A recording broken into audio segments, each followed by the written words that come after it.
Okay, ladies and gentlemen, carrying on from the previous part of the lecture where we were looking at the causes of psychological disorders, here we're going to be looking at what are the criteria. In other words, how do we judge whether someone is suffering from a particular psychological disorder? Okay, so there are specific assumptions that have to be made, but a general tool that is used is called the Diagnostic and Statistical Manual of the American Psychiatric Association, or the DSM. And there have been various forms of DSM from DSM 1 to and up to today, which is a DSM 5. Okay. So um, the DSM provides a specific criteria. In other words, it will ask, does the person exhibit symptom A, B, C, D, E in terms of a particular disorder? And this is how it uh, psychologists judge whether a person is suffering from a particular disorder. For example, the criteria for anxiety look different to those for depression, which again look at different for those for someone suffering from schizophrenia. Okay. Uh, Now, if you look at the DSM classification system, uh, it is widely practiced worldwide in general, widely accepted. There are 5 axes. So when a psychologist sees a patient for the first time, they will interview the person and they will interview them using a uh, interview that is structured around these 5 axes, namely, okay, in the first one, they ask, does a person suffer from any clinical disorder or related clinical conditions? In other words, uh, does a person um, suffer from a specific psychological disorder? And they will ask questions around it according to DSM criteria. And they will also look at whether the person on axis 2 suffers from a personality disorder, because that is a different kettle of fish. It is a disorder in the way in which people think and the way in which persons approach the world. I will go through them now. And does the person suffer from mental retardation or limited cognitive functioning? Because again, this impacts on the prognosis and how likely you are to be able to deal with a psychological disorder successfully. They also ask questions about possible medical and physical problems, because having a disease can impact on your psychological health. For example, let's say you suffer from TB or HIV or something in that line, it could impact quite seriously on your psychological health. And for example, if you're suffering from depression, it could make a major contribution towards that. It also asks about psychosocial problems. In other words, is what's the status of the person's family, their marital relationships, etc. And then it asks questions around general functioning and the person's functioning within the workplace, within broader society, within religious areas, etc. So how successfully is the person functioning within the broader social context? This is in order to get a global or a big picture of the person's functioning, because each psychological disorder exists within the person's system. You'll recall, I think it was in chapter 2 where we looked, chapter 2, I think it was, yeah, where we looked at system thinking and understanding how a person operates within a broader system, and that all of these parts of the system impact upon the person at the end of the day. Okay. Guys, there's a number of psychological disorders, and they are categorized into or put into specific categories as such. Okay, guys, stress leads to various adjustment reactions. In fact, guys, let me go on to the next slide, and I will come back to this over here. Okay, guys, you get something called dissociative disorders. In the old terms, they used to be referred to as multiple personality disorders. So the person literally has more than one personality. It used to be thought as fairly uncommon, but there are more cases that are being reported currently in this regard. What happens here is literally the person experiences such extreme trauma that they split off parts of their personality, or they can actually have completely separate personalities. It's often associated with serious abuse within childhood. Uh, okay. What we spoke about then, anxiety disorders. Okay, guys, in terms of your psychological or your anxiety-based disorders, there are a number of these disorders, and I've covered them on each slide here. You may have seen Monk, the TV series. He suffers from something called OCD, obsessive compulsive disorder, and that's characterized by compulsive thoughts, and also then compulsive ideas and need to form compulsive actions. For example, they need to wash their hands compulsively. And we're not talking now just washing your hands a few times a day, which is healthy. We're talking about the person actually washing their hands often so many times that they wash their hands raw, for example. It is a particularly unpleasant disorder to suffer from, but we may all have symptoms from it. You may find that sometimes you can be compulsive about making sure your house is locked up, or that something is in place, etc. But it makes life difficult, and it's essentially the underlying issue is anxiety. Now, post-traumatic stress disorder is experienced when someone experiences a violent event or comes close to death, or sees someone dying that is close to you. Okay, it is characterized by altered sleep patterns, so the person sleeps a lot or they struggle to sleep, they have recurrent memories, and life does not feel normal at all. Many they refer to it as a 1,000-mile stare. If you see the soldier on the right-hand side seem to be staring into the distance. This was something that often experienced by soldiers, etc. But you can experience post-traumatic stress. Guys, the reality is also in a situation that you're undergoing now, many people feel threatened, feel experiencing very stressful situations. I just saw now that there is shooting on campus as we speak, and that there's petrol bombs that have been discovered and things like that.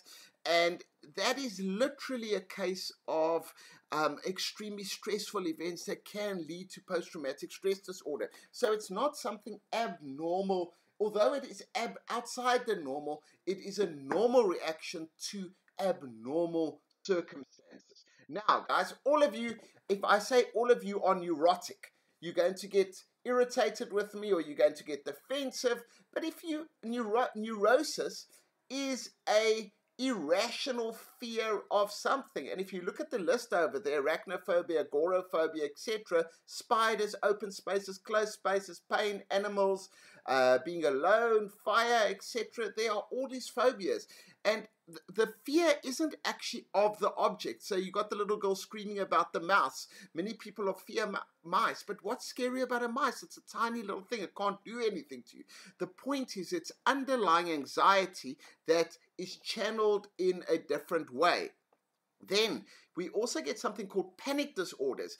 And here the person experiences, it's almost a heart attack symptoms that the person experiences, and it's not necessarily linked to a particular event. So you may experience a panic disorder out of nowhere, but it can be under particular stressful situations too. So it feels like your breath becomes short, you become very anxious, and you feel threatened by the situation which you find yourself in at the end of the day. Just going to pause this quickly. Okay, so we're talking about the different anxiety disorders, and panic disorders are generalized panic attacks where you experience these extreme symptoms that almost feel like a heart attack, whereas we all suffer from various phobias at the end of the day. So,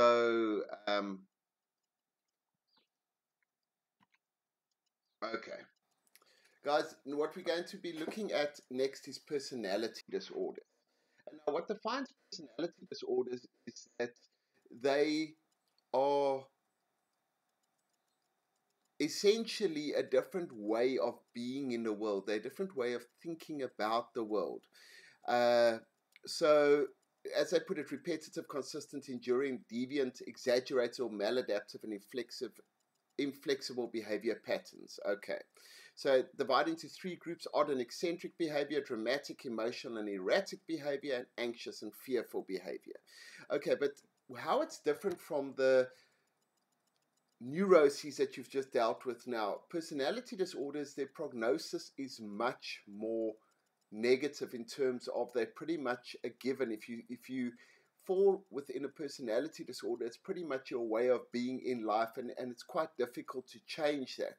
But by the same token, it doesn't mean that if one suffers from a personality disorder that you are necessarily dysfunctional in the sense that you can't be successful, etc. I will provide you with a number of examples uh,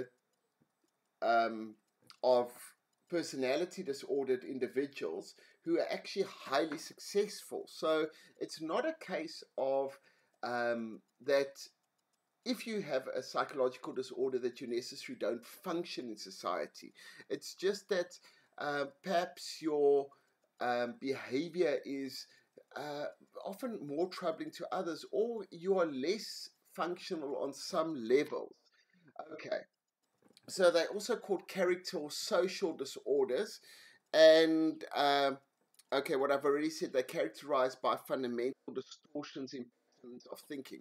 The first one is paranoid personality disorder. There's a movie starring Mel Gibson called this Conspiracy Theory. And essentially, guys, a little bit of paranoia is healthy. But people who are paranoid about everything, essentially life is pretty tough because you don't trust anything or anything around you. So there's number of paranoia, there's theories about the Illuminati, there's theories about the CIA, there's theories about you name it, someone's following me, etc. So they are very paranoid about life in general and very distrustful of many factors within life. Okay, schizoid personality disorders are people who struggle to create warm relations. They come across as quite cold, distant, detached, and they lack warmth. So again, it doesn't mean that you can't function properly in society, so you can work quite successfully, etc. But you struggle to build up close relationships and close emotional relationships at the end of the day. Schizotypical.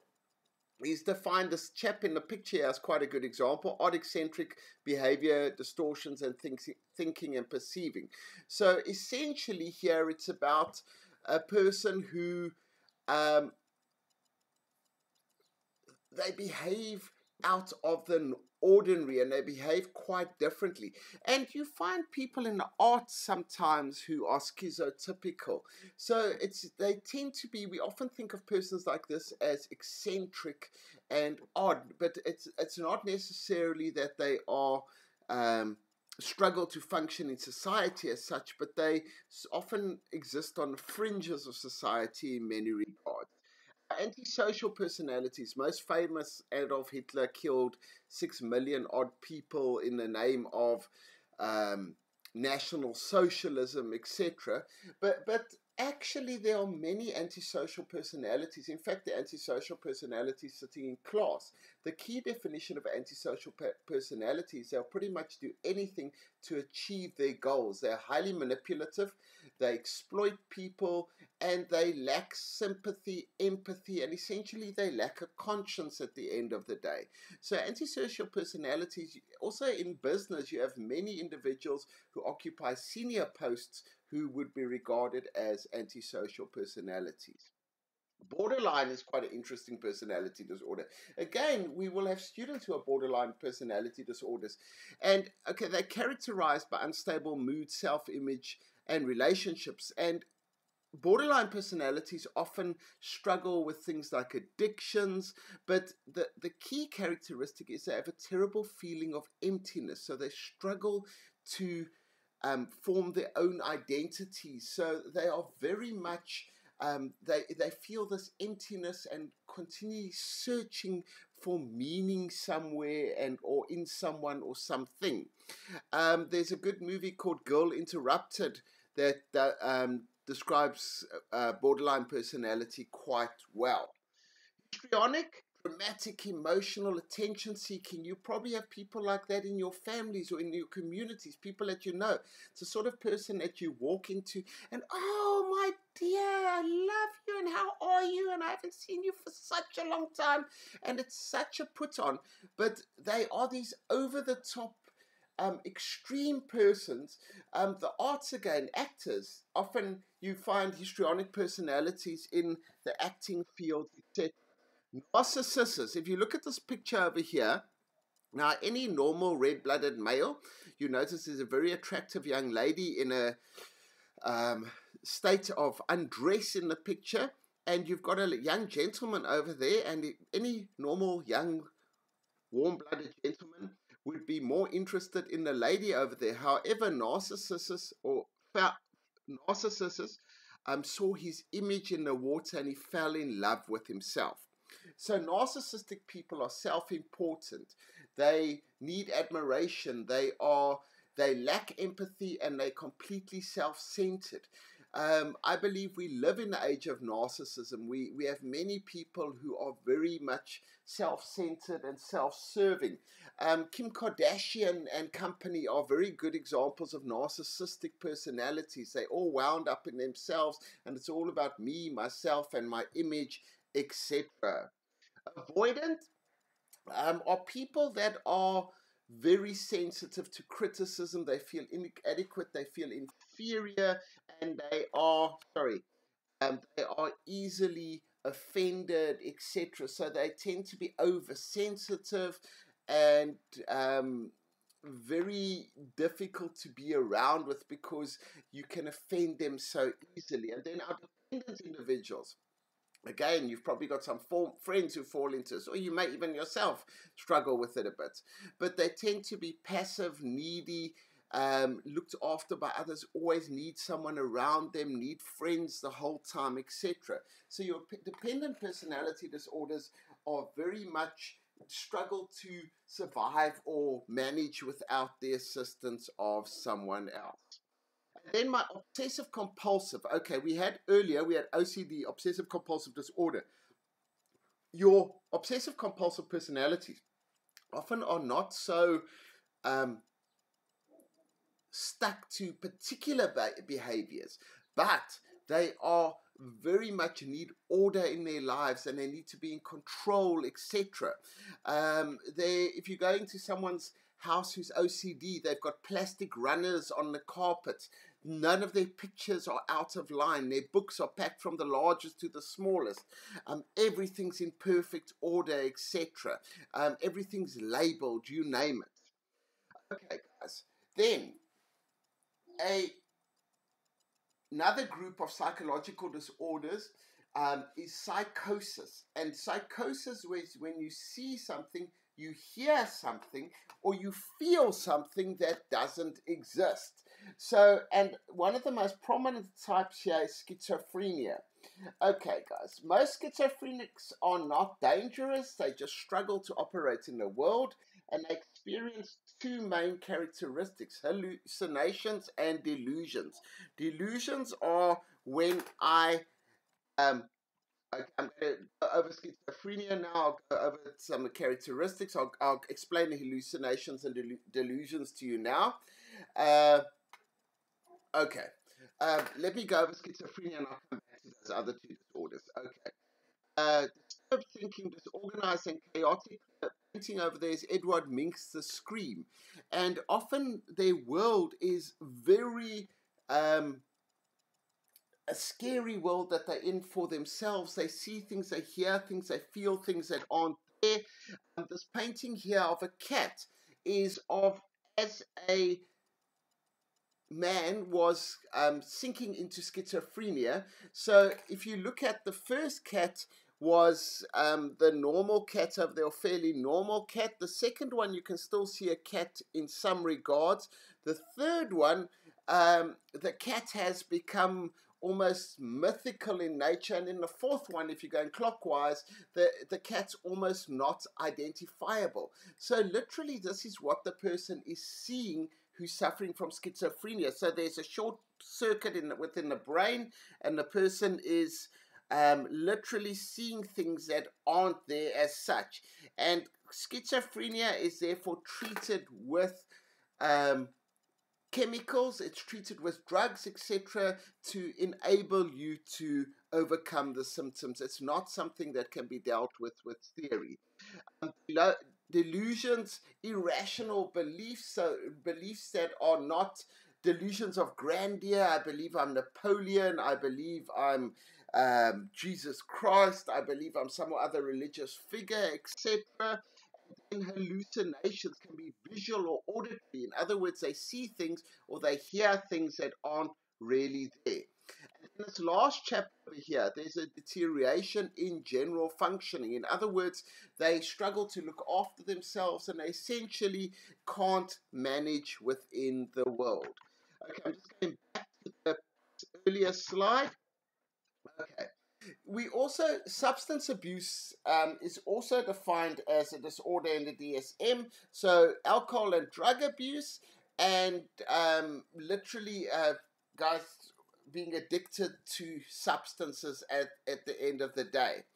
Okay, there's a whole number of disorders. I'll touch on a couple of them as we move through the slides. My eating disorders, there's two main categories. They are defined by exactly the same thing, a distorted body image. So in other words, the person sees themselves in a particular way. So the lady over here is looking at herself in the mirror. She thinks to herself that she looks normal, but she's a skeleton in fact. The picture of these two girls at the bottom of the slide is two Brazilian models who suffered from anorexia, and the one in fact died at the end of the day. So anorexia nervosa, the person literally starves themselves, and essentially it leads to death because your organs fail at the end of the day. So there's this intense fear of gaining weight. At the other side of the coin is bulimia nervosa, where people binge eat and they purge, or they overcome with guilt and disgust, and they purge either by throwing up or by taking laxatives, etc. It was thought of, my images all are females, but more men are experiencing anorexia and bulimia these days because of the pressure that society places on the individual. These irrational, unreal images that you see in the magazines, etc., of these stars, etc., that are airbrushed. They don't even look the way they look in the magazines. And we try to emulate them and feel like we must look like people like this at the end of the day. Okay, let me pause on work functions and then we will carry on now. Okay, we get to work-related dysfunctions. Okay, so what we're dealing with here is work-related behavior, emotions, thinking, and perceptions influence work performance and often stress-related. Guys, in other words, how you experience your work situation can be very stressful, and this can cause various psychological problems, some of them which are specifically related to the work situation. So often these relate to personal characteristics. Guys, you come into the work situation. So, for example, if you're an anxious person before you walked into a work situation, work can cause extra anxieties, etc. But also things like illness, stress in terms of interactions between yourself and other employees. There's all of these factors that can cause problems within the work process. Okay, so some of the examples of disturbances in the capacity to work which is regarded as a disorder. The willingness to be involved in any work, in other words, your work ethic. One of the key issues around South Africa is that we believe to have not the greatest work ethic. Guys, your work ethic is your degree to which you want to do work and how hard you want to work. And one of the challenges we have in terms of our productivity is that, for example, workers in the East are paid less, but they work harder. So it's very difficult for firms in South Africa to stay competitive. But it can influence in other work functions as well. Guys, I put this in just for a bit of a laugh, but underachievement, the tallest blade of grass is the first to be cut by the lawnmower. And that is unfortunately the approach that many people have to work at the end of the day. Okay, guys, so what are the different patterns of undercommitment? So underachievement, the person does not satisfy the requirements of the job, so they don't do what is expected of them. But then you also get temporary impediments. And procrastination, guys. We all know about procrastination. You have to do assignments, you have to study for the test, etc. So we all struggle to get going, but we sometimes struggle to get going with a particular task. People who are misfits. A misfit in this context is a person who doesn't necessarily fit the job or doesn't fit the organization. But a good example is you won't generally hire a person with a degree as a secretary, because the person will be frustrated in the job and they'll be bored and dissatisfied and feel that they're underachieving. So sometimes when they speak about a person being overqualified for the job, is they're saying that essentially your skills are too high for this particular job and that you do better in another type of job. But some people also have a fear of success or a fear of failure. Believe it or not, some people are scared of succeeding and hold back on succeeding. Also, people sometimes don't want to do anything because they're too scared that they're going to fail at the end of the day. We spoke about where people are dissatisfied, and one of the undercommitters where people start to withdraw from the job, and they withdraw either in terms of absenteeism. So you can also be something called presenteeism, where you're present but you psychologically absent. So you do the minimum, you're literally at work, but you're not involved, or you're not what's the word I'm thinking of? You're not bugger. You're not enmeshed in your job. You're not totally committed to your job at the end of the day. But absenteeism and personnel turnover, people leave when they are dissatisfied with the jobs, etc. But that is also a form of undercommitment. But guys, we also get overcommitment. You get people who are addicted to work. So it tends to over-involvement in work. We get workaholism or work addiction. So some people have a compulsive need to work. So you get type A personalities. They are very impatient. They are conscientious. They tend to be lack caring in its personal relationships. It's about getting the job done at the end of the day. And then they also tend to experience higher levels of stress because of this need to get the job done. This often leads to something called burnout, where the person experiences chronic stress and overload, and they feel physically overloaded but also emotionally overloaded, and they start to withdraw socially and feel exhausted physically, emotionally, psychologically exhausted, and become more isolated.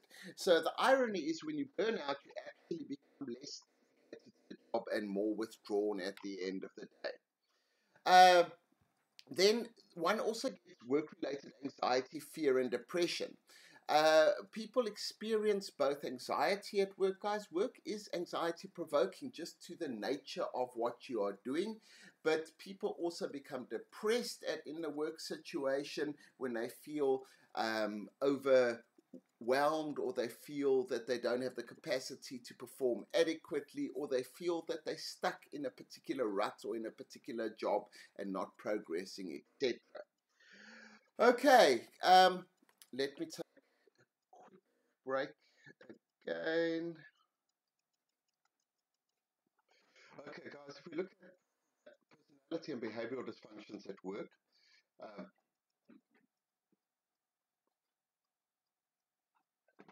can be related to personality disorders, guys, because the reality, as I've pointed out repeatedly, we bring with us to work what we have in our private lives.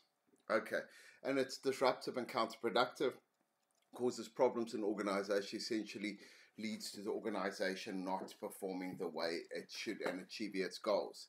So things like negative attitude, tardiness, difficult interpersonal relationships, hostility, aggression, and bullying, sabotage, things like that. Neff or supplies us with a classification framework of problematic work behaviors, which includes poor motivation, people responding with fear and anxiety to tasks being given to them, open hostility and aggression, behaving immaturely and dependently in a work situation, behaving in a way that is socially naive. In other words, not thinking about the consequences of your behavior, being apathetic or withdrawn, breaking yourself down, being self-depreciatory, in other words, always knocking what you do, etc. And often that is a false self-depreciation. And then where we look at positive personality and organizational traits, it should actually be a separate heading over there. Things like self-efficacy, in other words, believing in my own skills, confidence, optimism about the future, hope, resiliency, in other words, being able to overcome difficulties, happiness, and emotional intelligence, which is basically understanding your own emotions and the impact thereof on other people. Okay, guys, the reality is also that work and family can lead to conflict. So if you've got stress, like you've got the couple fighting over there in the photo, you're having troubles with your partner, it's likely to carry over into the work situation. There can be different types of conflicts. Guys, conflicts related to time constraints. For example, your partner expects things from you, your boss expects things from you, and everyone wants something from you. Conflicts caused by strain, stress, and anxiety. So you stress out at work and you come out on your wife and children, or husband and children, or kick the dog or whatever. Not that you should kick the dog. And then conflict related to one or more of the family members' behavior. So by the other way, your children are giving you problems. You stressing out about the way your children are behaving, and it leads to conflict with your work situation. Guys, and then also we have career development problems. So in the younger, when we spoke about Erikson in his fifth stage of ego identity formation, which was in your chapter on human and career development, career immaturity and vocational uncertainty, not making clear decisions and following a direction with your career. But as you get to midlife, guys, often we experience that a career plateaus. In other words, a person gets stuck at a particular level of their career, and then there's the bottom line is a person becomes frustrated, etc., and the person can act out in certain ways. So, for example, your midlife crisis, the chap over there, he's 50 years old, he buys a sports car, etc., tries to behave like a 20-year-old again, and it's inappropriate behavior for that stage in life. We've then got Campbell and Cellini, who provide us with a taxonomy of adult career problems. If you look at the next slide, problems in making career decisions. So young people unable to decide on careers, or even moving on in life and not being able to make realistic career selections. Then problems in implementing career plans due to family, personal issues that could impact on it. Then you can also have problems in organizational or institutional performance, where you may lack skills or personal health problems, or unfair organizational conditions can all create work performance problems, and then also problems in adjusting to the organization. So people struggle to fit into the organization. Guys, it's like you leave varsity now and you've had a huge amount of freedom, etc. Now you've got a manager telling you what to do, etc. And sometimes people struggle to fit in with that, and takes time to adapt to that new environment. Okay, guys. In terms of organizational and community health, guys, the reality is that um, your community impacts upon your organization because your employees come from the community, etc. So what's happening in the community has an impact on the organization, guys. If you've got a fairly healthy community, low levels of stress, etc., that's good for the organization. But by the other token, let's say you've got high drug abuse in the community, high unemployment, social problems, crime, etc., it's going to have an impact on the organization. So, guys, also, I know I'm going over here quite quickly. It's just get a broad idea of what's going on these slides over here. But the different parts of an organization interact upon one another. So the different subsystems, the different departments and units within the organization all interact with one another, and they can cause each other to experience stress. You get dysfunctional organizations where there's a lot of conflict and a lot of undermining of one another, and goals that aren't necessarily in line with the organization's goals. On a macro level, guys, issues within the community such as HIV/AIDS, unemployment, drug use, things like that impacts upon the organization. And then you can also have managerial styles within the organization that can be very negative. So you can have, I've spoken about sick organizations before. You can have neurotic styles where the manager worries about everything and micromanages everything. So the manager could be paranoid or depressive, everything's wrong, nothing's never works, obsessive compulsive, everything has to be in place exactly perfect, etc. Schizoid, the manager could be detached and avoidant and histrionic, acting out, and it's the end of the world, and overemphasizing or over-exaggerating everything. So all of these things impact on organizational behavior at the end of the day. Guys, the HIV/AIDS issue, there's a number of issues about it, but the bottom line is, guys, if an employee has HIV/AIDS, you cannot discriminate against him. You cannot dismiss someone because he's HIV positive.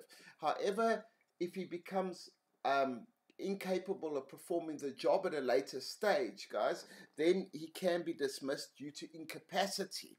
But there's a whole lot of issues around this, guys. It costs money, it's loss of productivity, sick leave, you have to manage your infected employees, you have to support them, their medication costs money, there's psychological problems associated with HIV/AIDS, and also the organization has to educate its people. If you look at over there, there's a picture of Da Vinci's Vitruvian Man on the right-hand side of the page.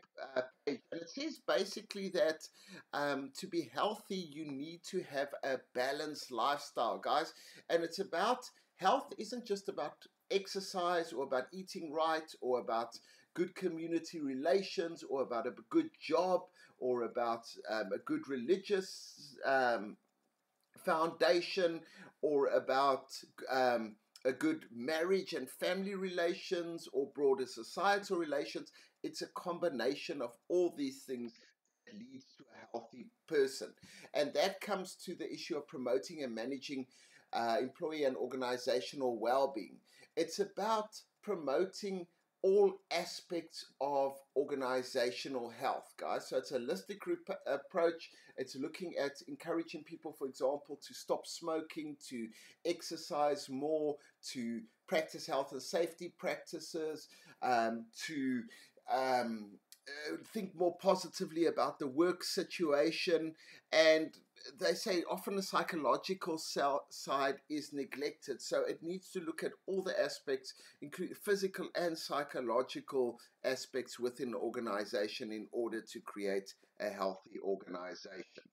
In terms of the industrial and organizational psychologists, industrial and organizational psychology, if you go back to chapter 1 about the registration, etc., but the industrial and organizational psychologist is basically to get management to buy in to various practices within organizations. So you've got a whole lot of tasks over there, diagnosing and treating symptoms of workers with emotional conflicts, researching factors that contribute to it, training people to deal with particular issues within the organization, advising departments, units, whatever, to how to place people, rehabilitate people who've had problems, consulting and advising management on the best policies and practices within the organization, facilitating change and mediating between employees and inside and outside the organization when there's conflict, etc. Guys, then one of the key movements within human resource management and with industrial psychologies is employee assistance programs, which are health promotion initiatives within organizations. So it's a broad range of in-house or outsourced services aimed at improving the health of employees. So on the one hand, it's about organizational health promotion, so getting people healthier. A mate of mine the other day, he went on an EAP program. They tested his sugar levels, told him, whoa, mate, you on the border of borderline diabetic, so you need to cut down your weight, you need to exercise more, etc., etc. But they encourage employees to exercise, smoke less, lose weight, etc. But when an employee has health problems, the EAP there is to provide assistance with problems, so to provide resources that the person can go and use in order to overcome these problems. So in a practical level, my wife has done some EAP work. So someone's experiencing, example, she did some work with the banks. There was a bank robbery, so they phoned her and she went and debriefed the people who were stressed out, etc., around the experience, etc., and helped them to overcome the different issues. Okay, guys, in terms of health promotion, it's also important work design, guys, that your organization is designed in such a way so that it encourages healthy employees. We looked at things like ergonomics, the design of the work, the type of working hours, the characteristics of jobs, etc. So the idea is to create a positive work environment. Again, go and look at that Google video.